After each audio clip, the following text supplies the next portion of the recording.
قوت اور دین۔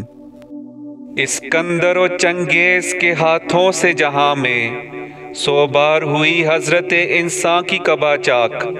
اسکندر اور چنگیز جیسے عظیم اور ظالم فاتحوں کے ہاتھوں حضرت انسان کا لباس 100 بار پھٹا۔ مراد یہ ہے کہ دنیا میں ایسے فاتحین نے اور ظالم و جابر حکمرانوں نے انسانیت و آدمیت کی بار بار تذلیل کی ہے اور خون بہایا ہے۔ تاریخ امم کا یہ پیام ازلی ہے، صاحب نظراں نشائے قوت ہے خطرناک۔ قوموں کی تاریخ ہمیشہ سے یہ پیغام دے رہی ہے کہ اے نظر رکھنے والوں، یاد رکھو کہ قوت کا نشہ بڑا خطرناک ہوتا ہے۔ جس شخص یا قوم کے پاس قوت آ جاتی ہے وہ اپنی طاقت کے نشے میں نیک و بد ہر قسم کا قدم اٹھا لیتی ہے۔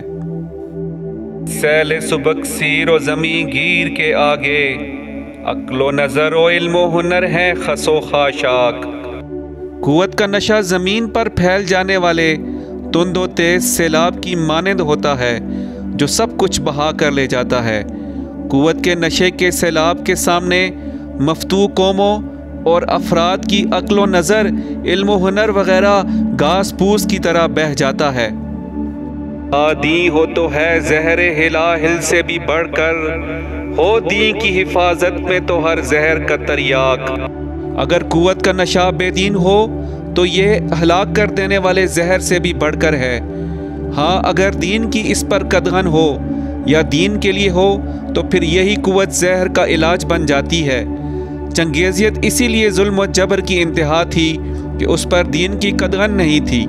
جو قوت بھی دین کے سائے کے بغیر ہوگی وہ چنگیزیت ہی ہوگی۔ دین کے سائے میں جو تلوار اور جو قوت استعمال کی جائے گی وہ رحمت ہوگی۔